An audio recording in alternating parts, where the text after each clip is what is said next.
it is my pleasure to introduce to some my friend and colleague, Harry Rice. He is a native of Ashland, Kentucky.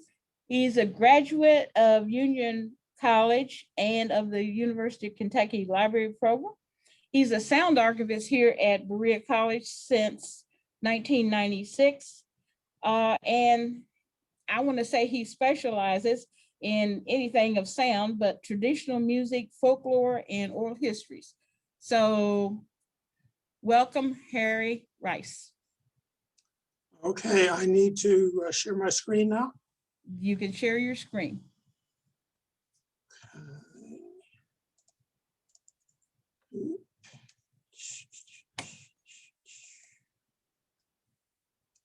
Okay, hello everybody.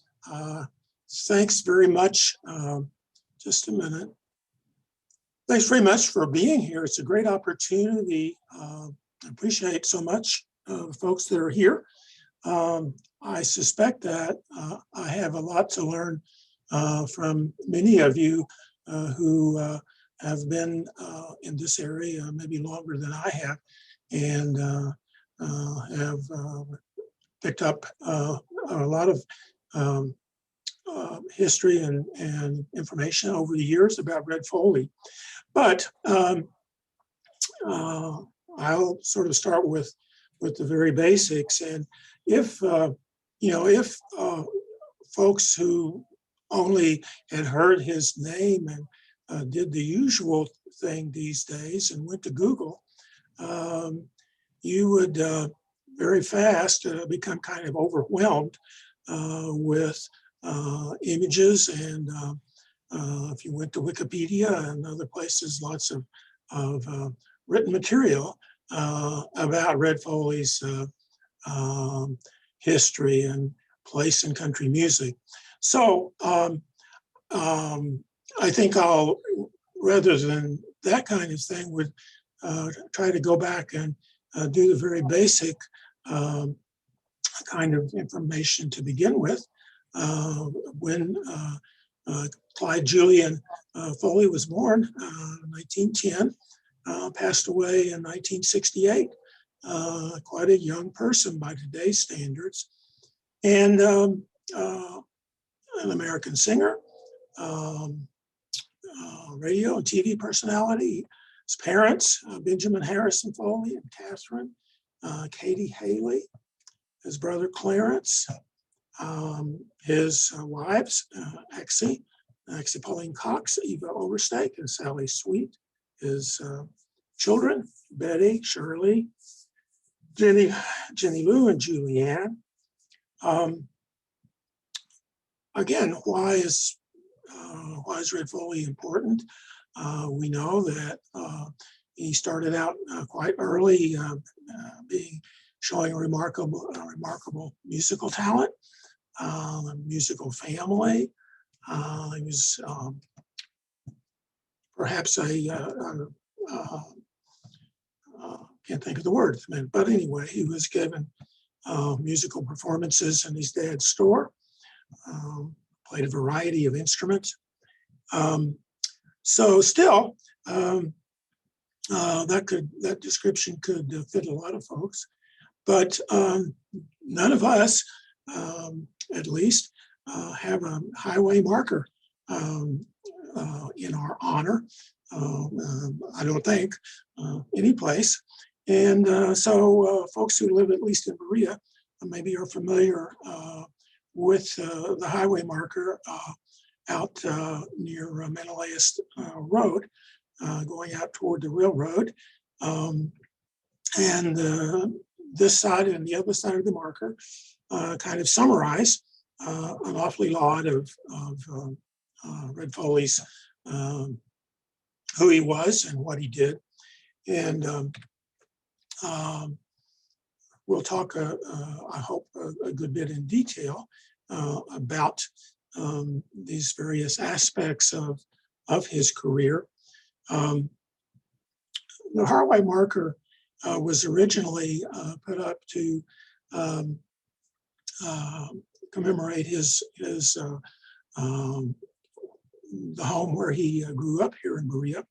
Unfortunately, in fairly recent times, the house, and you see the building, I think, over in the background, which was the family, his dad's store, are now gone. And all that's left, if you notice over there, the pump, all that's left now of things that Red Foley may have touched in his growing up years is this pump.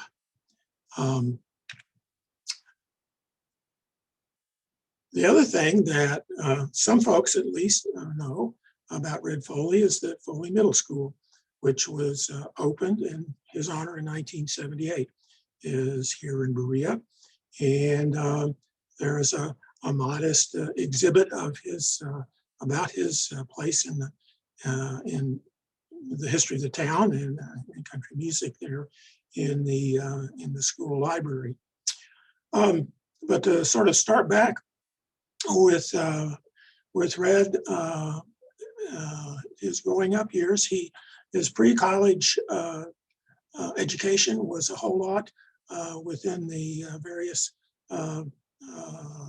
school programs here at Berea College. But he went to high school and played basketball, plus his interest in music. Went to Berea High, and that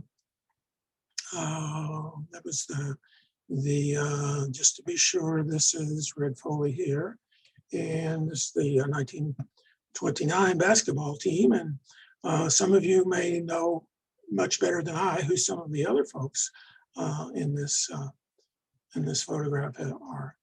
But he did graduate from Berea High in 1930, and he went on to Georgetown College with a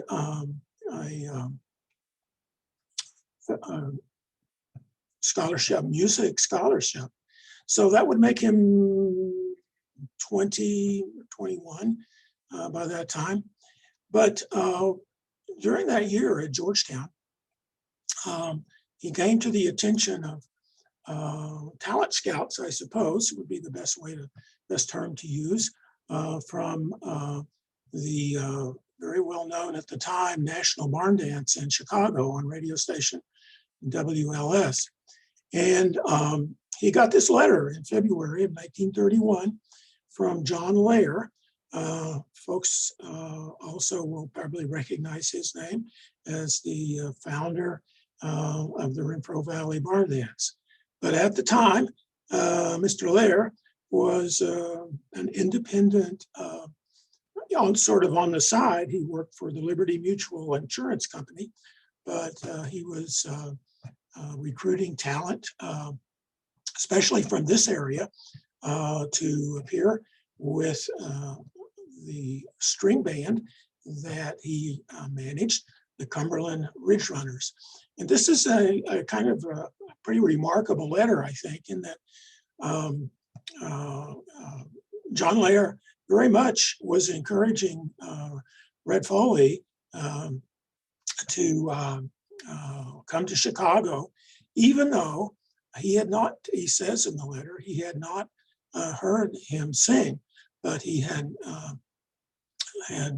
by reputation was satisfied that he would fill a slot in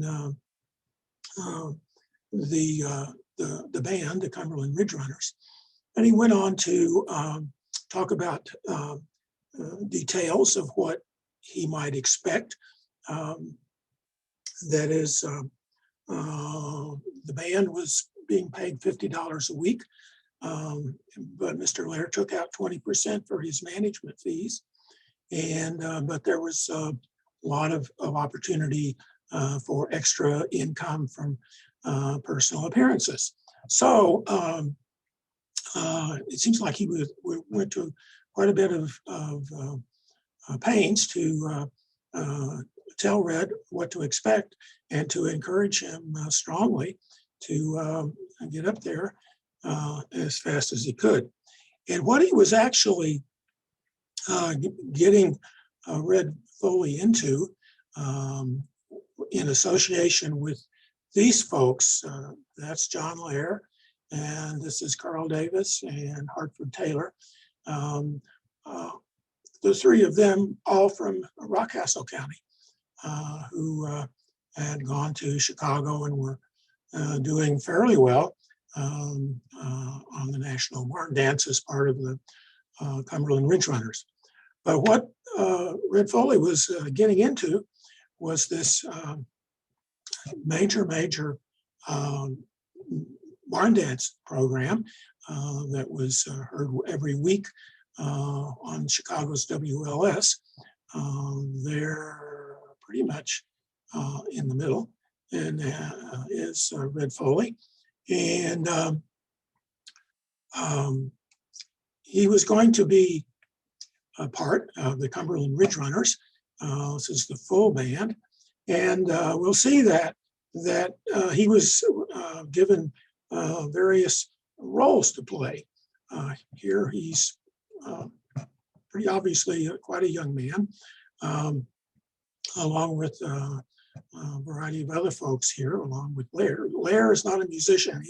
He appears in the pictures a lot, but he does not play or sing.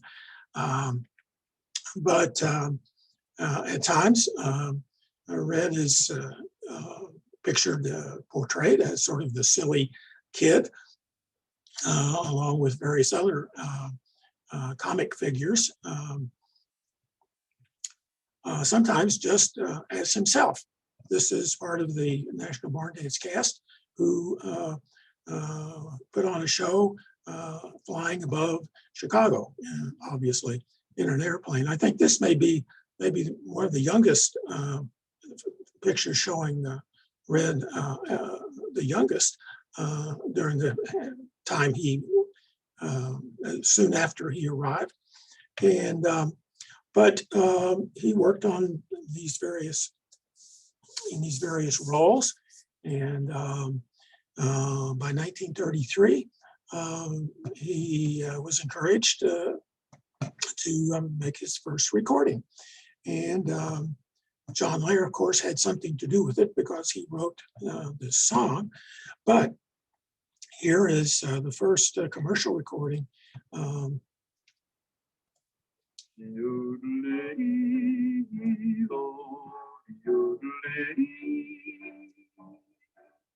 The black stars are gleaming, it's night time again. On the banks of the ocean maroon, the wild wolf is howling, pour out on the plain, neath the light of the silvery moon.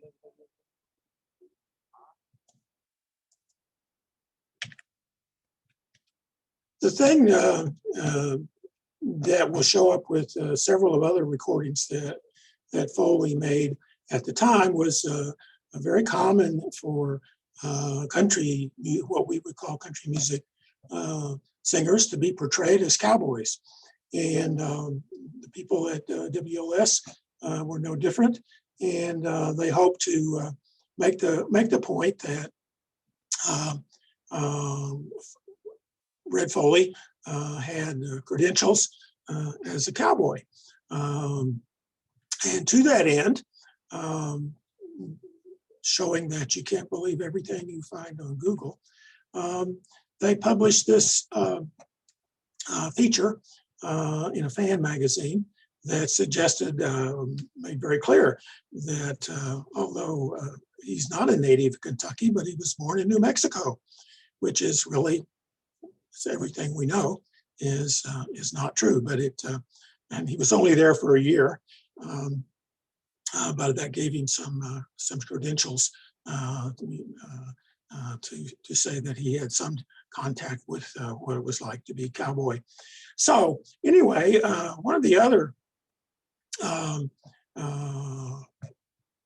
characterizations that Foley had was as Burrhead with Lulabelle.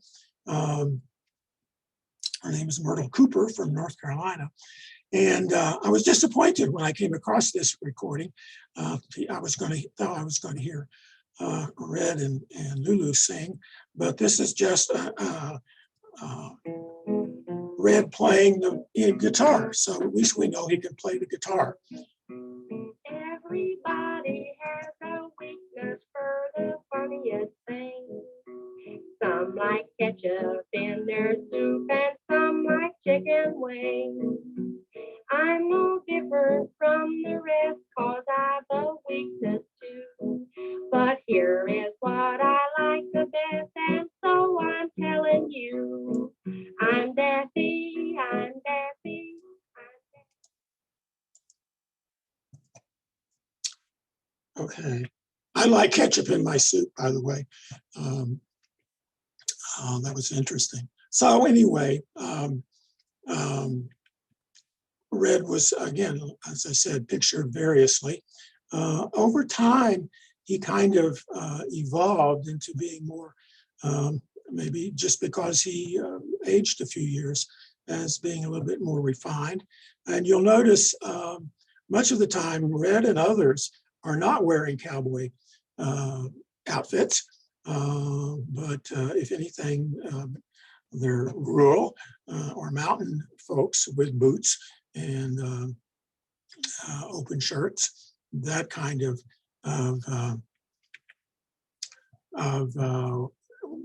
being presented.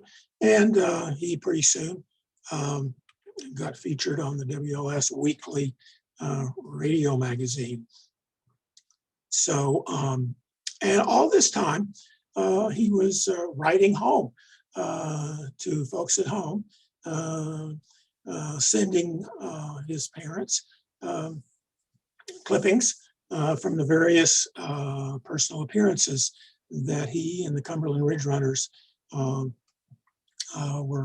were making. And usually, very often it was in what we would now think of as movie theaters, but they were live performances on stage at the theaters, either before or after the film, whatever it might be.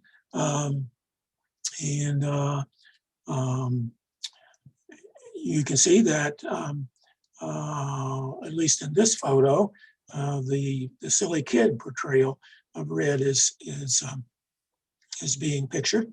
But he's also in the story is Ramblin' Red.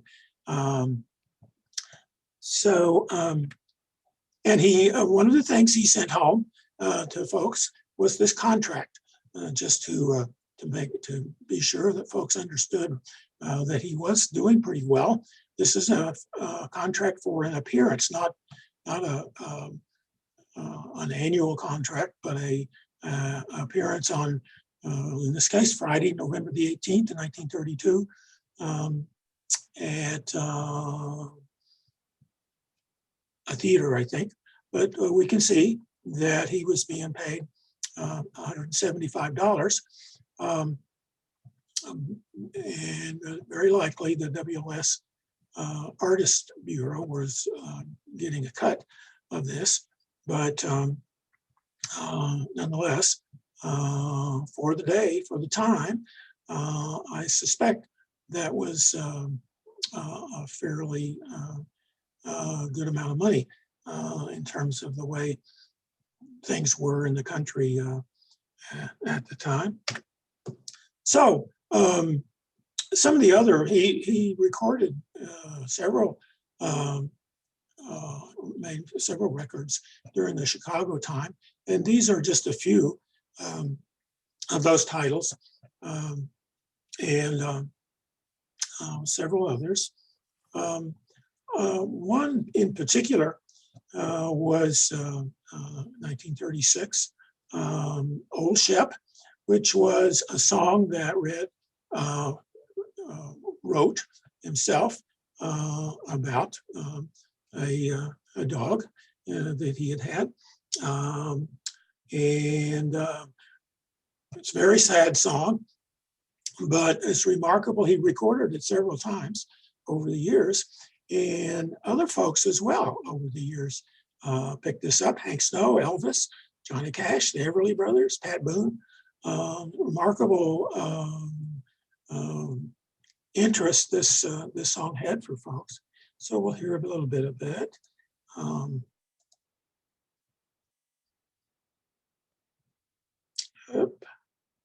Excuse me. Yeah.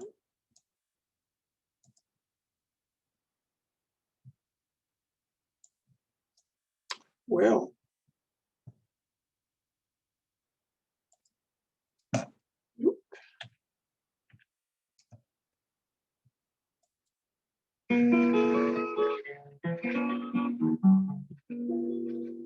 when I was a lad and old ship was upon o'er the hills and the meadows we stray.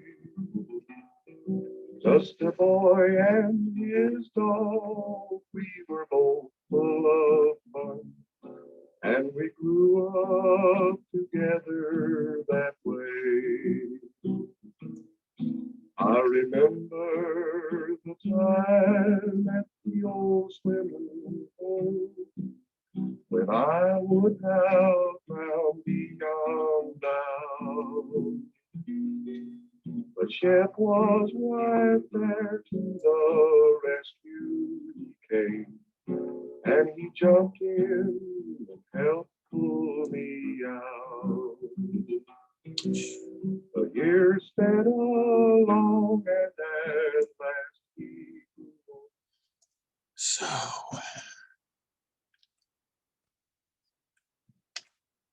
So 1937, John Lair and Red Foley, Red Foley's brother Cotton, and one of the other cast members, Whitey Ford, went together in a business arrangement to found what we now know as the Renfro Valley Barn Dance.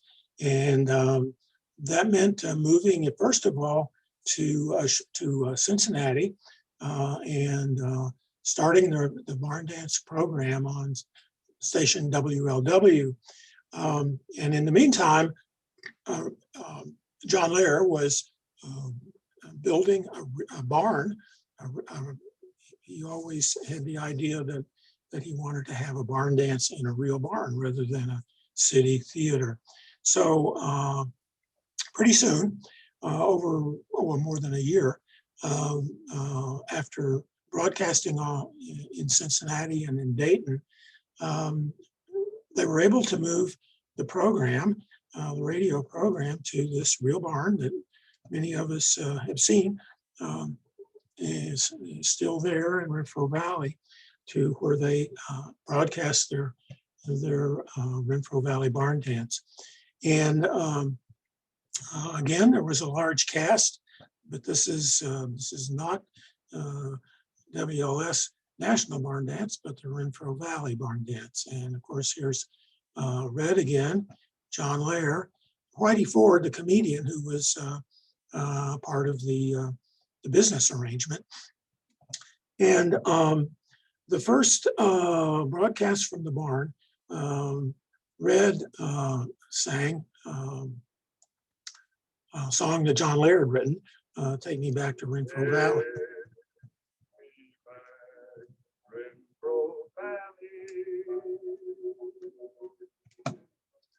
Where I'm free from perfect care. Take me down, my dad and mother. Let me sleep forever there. When it rains wide in the mountains, and Well, and also during this time, Foley and company continued to at times do comedy routines. And this is both a comedy routine. Of course, this is Red Foley, but this is a real musical feat. If you look carefully, these folks are playing each other's, other than the fiddle player. The other three guys are playing each other's instruments. And I've seen newsreels of this. It really did. They really did play each other's instruments in this trick arrangement. Foley also appeared with the Girls of the Golden West, both in Chicago, and they came down to Cincinnati, and once in a while they were actually down in Renfro Valley. Again, not real cowgirls. I think they were from Illinois, but also very oddly, maybe interestingly, during this time in 1939, Red Foley had the opportunity to appear on a different kind of radio program, Avalon Time. It's a Brown and Williamson Tobacco Company product, and that was produced in Cincinnati and featured Red Skelton. I think some of us at least remember Red Skelton from more relatively recent times on his TV appearances. But Red Skelton was sort of getting his start in show business at this time. And so we'll see just to hear a little bit of how the program was introduced. Whoa, just a minute.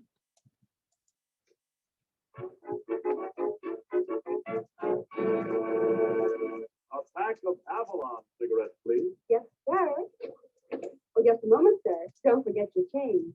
You never guess, but Avalon costs you less. Oh, why not always travel on with Avalon? Good evening, friends. Good evening. This is Del King saying welcome to Avalon Time with greetings from Red Foley and the entire company. But first tonight, it's my pleasure to bring you an honest comedian, if there ever was one, and I doubt it, Red Skelton.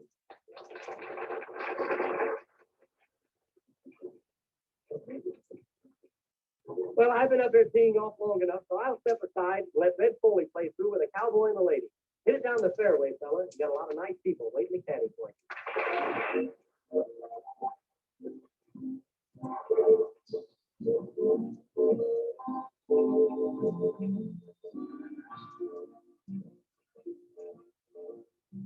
The cowboy and the lady met there on the prairie that was headed by the western sun above. An old trail full and shady led them to the prairie where the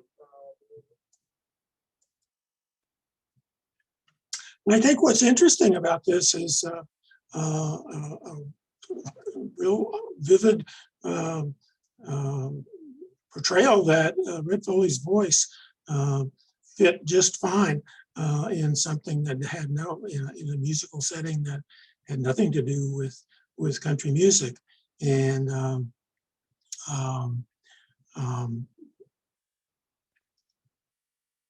but this was on the edge of the time, 1939 or so, when Red Foley and his brother and Whitey Ford decided they wanted to do other things. And so they sold out their interest in Renfro Valley to John Layer.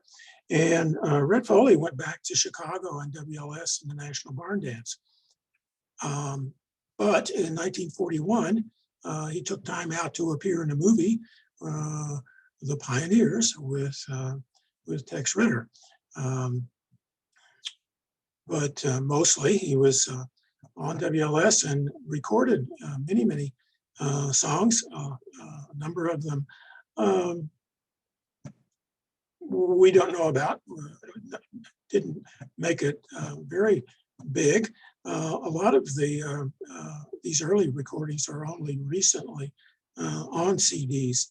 So, but one of those during this time period, Smoke on the Water, which was a very patriotic, remember we're now in World War II, was a great success. And you can hear a bit of that.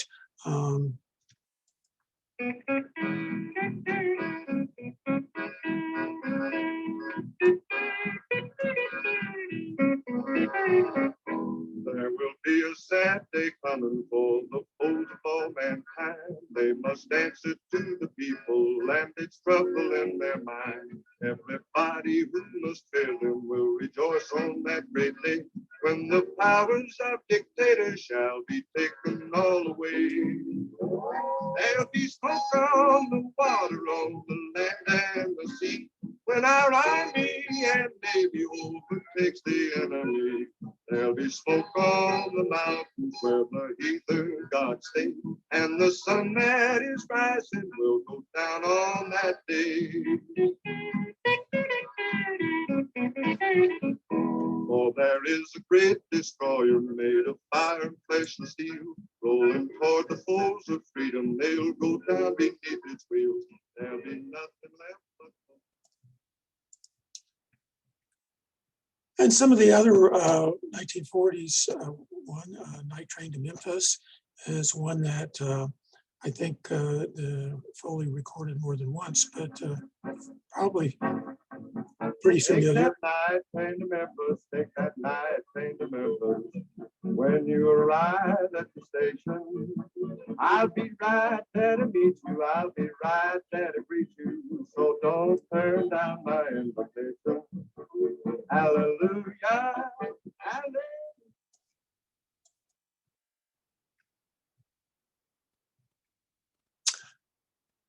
Really a departure was this one.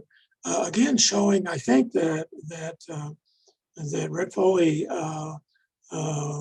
didn't hesitate to experiment with the kind of music he thought he would want to be a part of. And here he is with, of all people, Lawrence Welk in 1945 with one called Shame on You.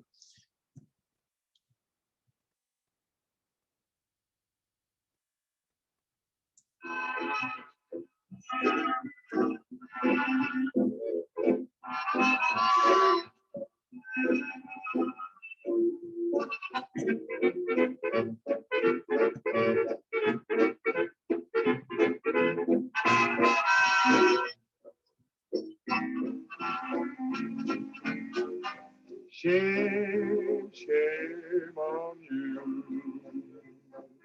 Shame, shame on you. Took my heart as a token. When returned it was broken. I don't feel. Shame on you. Shame, shame on you. So in 1940, 1946, I don't know, I'm seeing this thing at the top. There we go.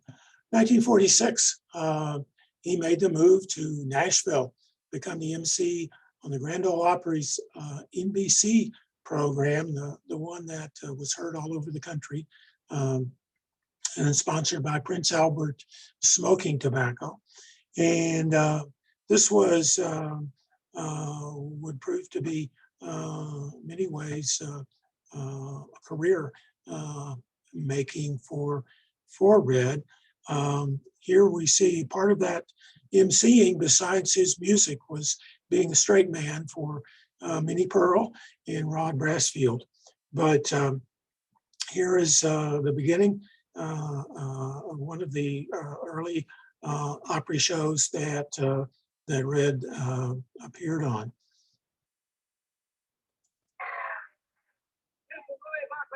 Madison, and I'm speaking to you from the great stage of the Ryman Auditorium in Nashville, Tennessee, the folk music center of the nation. Thousands have gathered here for another Prince Albert Singing Festival, with hundreds more waiting outside to get in.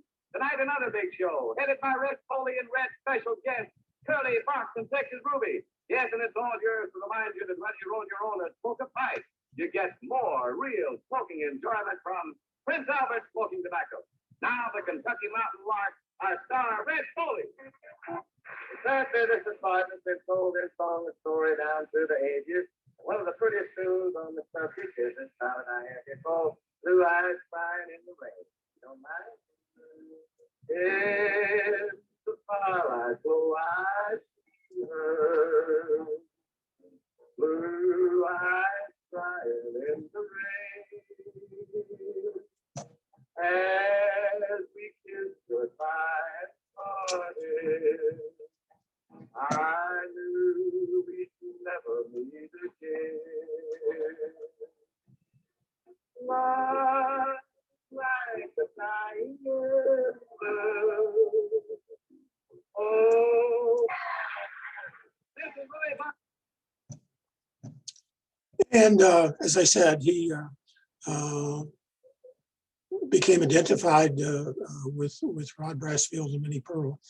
And here's a very brief piece with him with Rod Brassfield. Here comes a young fellow that stands just a head taller than the large cat of Prince Albert, but who is a big man in Hohenwald, Tennessee, Rod Brassfield.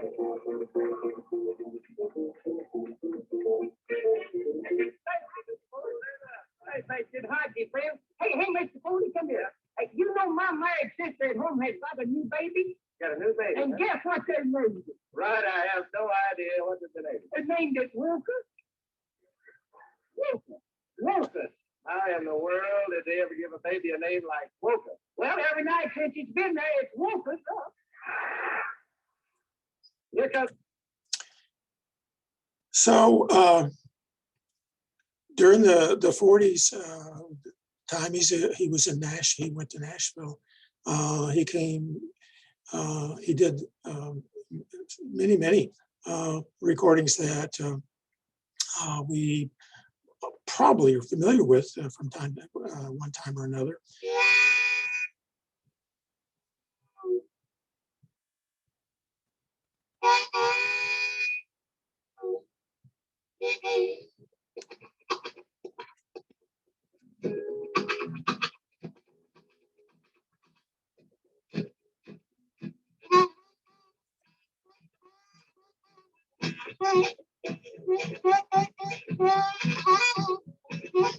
Now Casey Jones was a mighty man, but now he's resting in the promised land. The kind of music he could understand was an 8-wheel driver under his command. He made freight train boogie.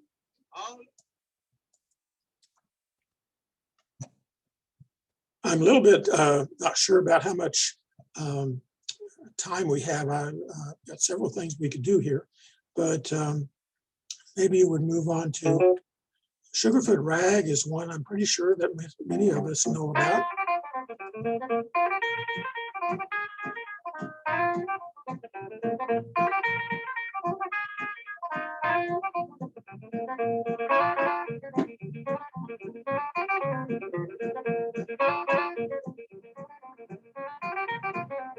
Gonna get out my sycamore, shine up my shoes, meet my baby and tell her the news. I bet my bundle on a sway back nag, and I came home winter with a plenty of swag. 1 foot, 2 foot, slew foot drag, swing your honey to the Sugarfoot Rag. Dig a little jig, then a zig and a zag, and listen to the fiddle play the Sugarfoot Rag.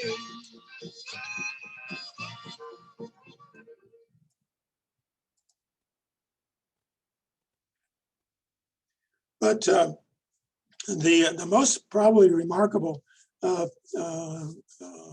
song that he recorded and put him in the category of being a crossover act in pop music of the day was the Chattanooga Shoeshine Boy.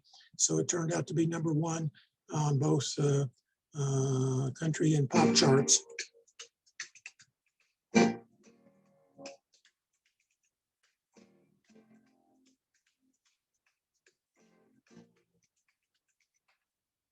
Have you ever passed the corner of 4th and Grand, where a little ball of rhythm has a shine stand?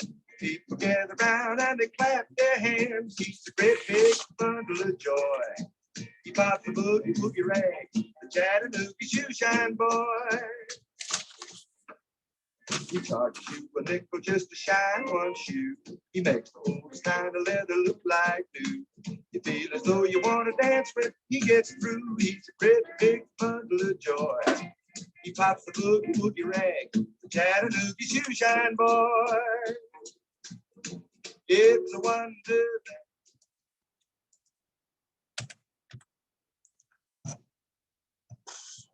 Just a closer walk with thee. I'm sorry I don't have a recording of that, but 1950 was one of his million sellers. Cincinnati Dancing Pig, I just love the title, was another one.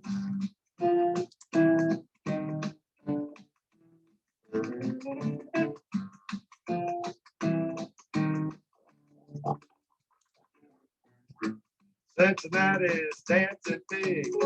He's the barnyard Mr. Big. Cincinnati's dancing pig with his jiggity jiggity jiggity jig jigga jig jig. Children yell and clap and sing.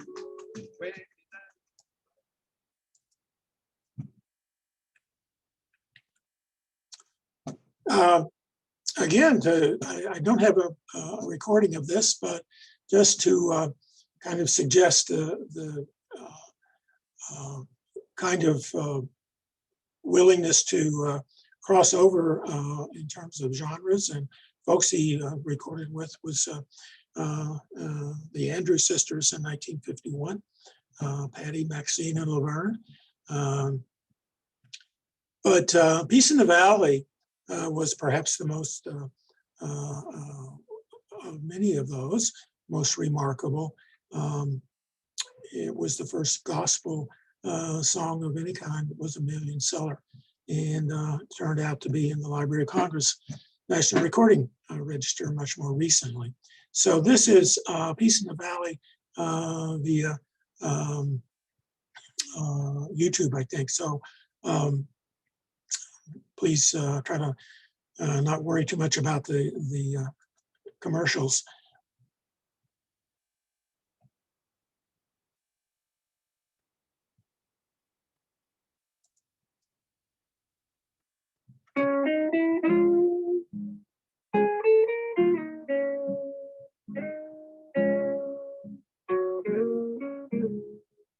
Oh, well, I'm tired and so weary, but I must go along till the Lord will come and call me away. Oh, yes.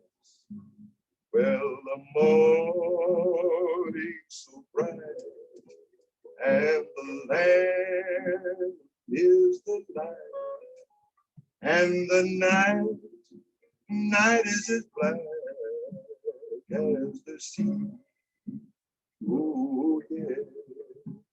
There will be peace in the valley for me someday.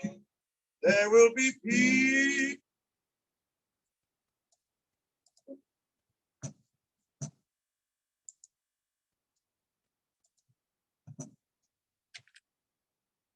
One of the another kind of reaching out to work with other artists was 1955. Just a little talk with Jesus with Sister Rosetta Tharpe. Again, we have to go to YouTube.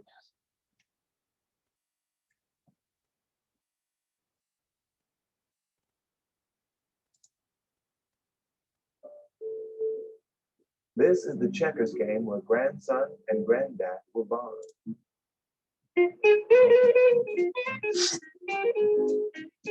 Now won't you have a little talk with Jesus and just tell him all about your troubles? He will hear your faithful cry. He will answer by and by. When you feel the prayer will turning, then you know your fire is burning. You will find a little talk with Jesus makes it right. I was a wandering child, I wandered from the fold, till I heard my Savior call me in a song. I fell on my knees in prayer, and Jesus met me there.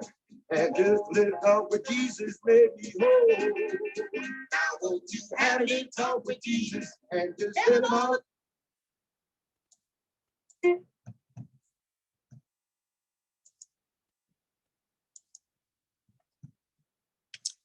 And of interest, just in terms of family kinds of things, he recorded with his daughter, Betty. Betty was his oldest daughter,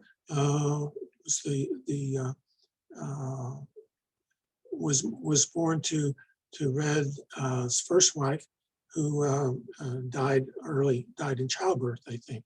But Satisfied Mind. Betty lived in Berea in more recent times. Betty Cummins she married Bentley Cummins and lived here. But she had something of a musical career of her own, not on the same level as her dad. But here they are with Satisfied Mind.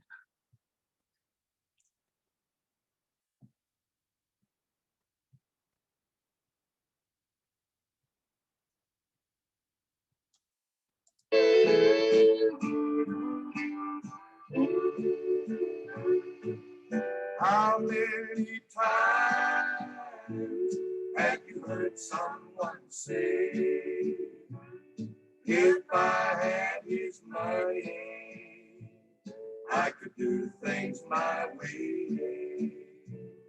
But little they know, it's so hard to find one rich man in tears with a satisfied mind. Once I was rich in fortune and fame.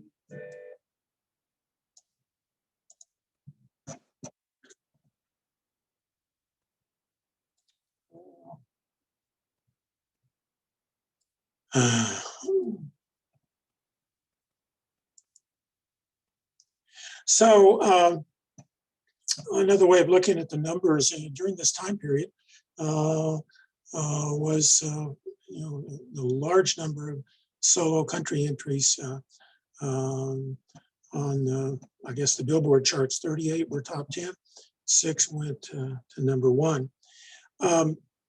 51 was a very sad time for Red Foley. His wife Eva, whose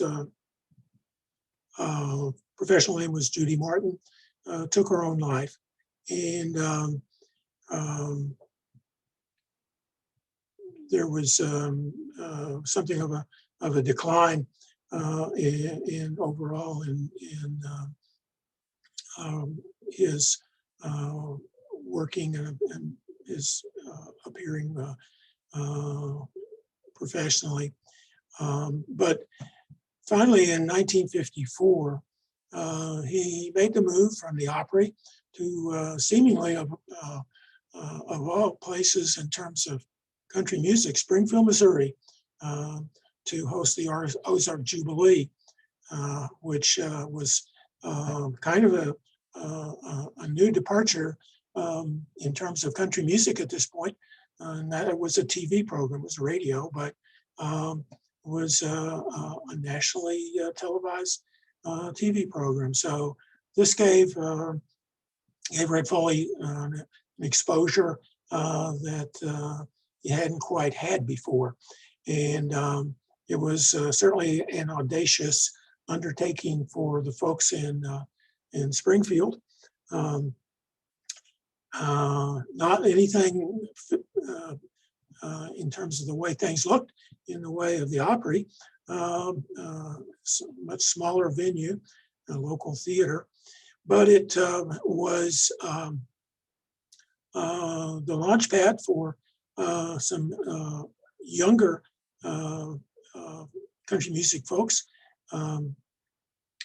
And of course, there are the various souvenir picture albums. But as I was saying, it was a launch pad for, among other folks, Brenda Lee. And Red, I think, can take the credit for encouraging her and getting her on Orzo Jubilee, giving her national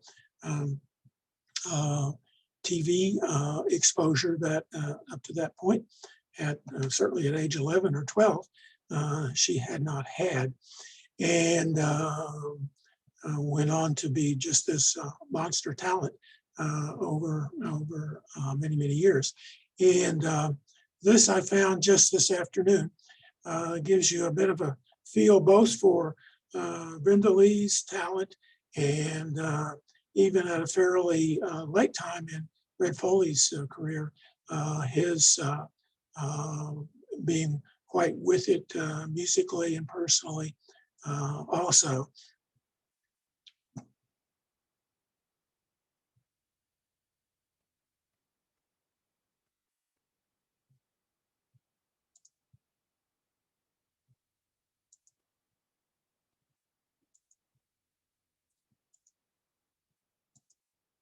We're almost there.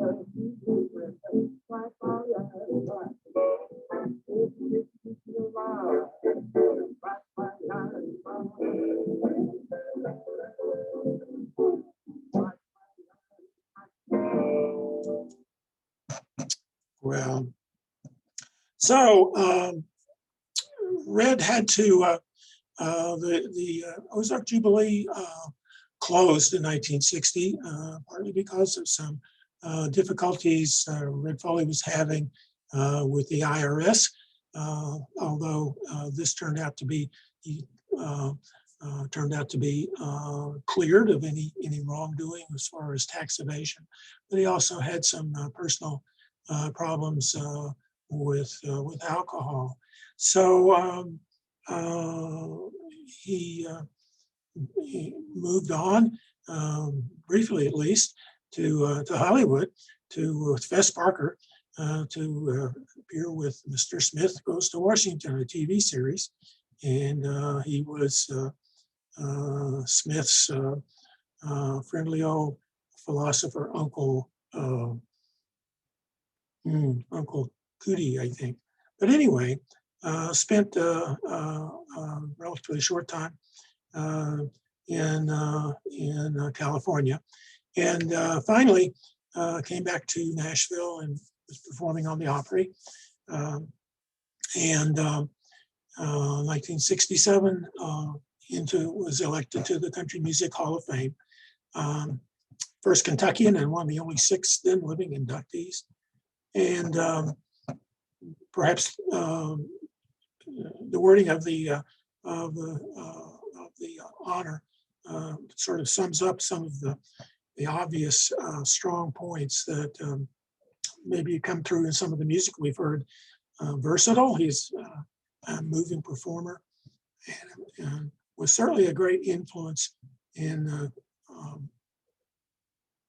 the way country music was received by folks in the country generally. His coming to the Opry at the time was kind of a measure to smooth out the music from the more hillbilly aspects that Roy Acuff had been providing for so long.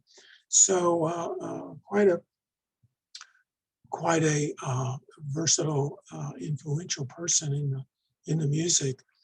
And sadly, he was performing in Fort Wayne, 1968, and died of a heart attack.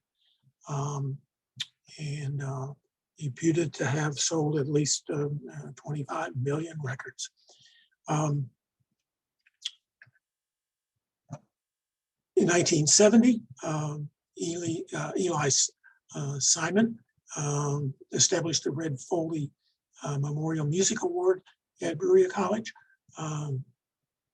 to recognize and encourage students who were doing music in the various veins that would reflect their similar talents and interests to Red Foley. So that's pretty much, I guess maybe one other thing to point out is some of the commercial recordings that are out there. This series, that's is the actual title, Red Foley, Old Shep, his recordings from 1933 to 1950. And this is actually a 6 CD set. 2 of these have 2 CDs each. And there are 162 recordings on these CDs. And you see the other side, 162, but that's does not include any of the sacred numbers or some other ones that Red recorded at other times. So there's some other commercial recordings out there, but getting them all together in one place, I think this is a good indicator of how prolific he was over the years. So that's it. I hope this was useful to some of you folks.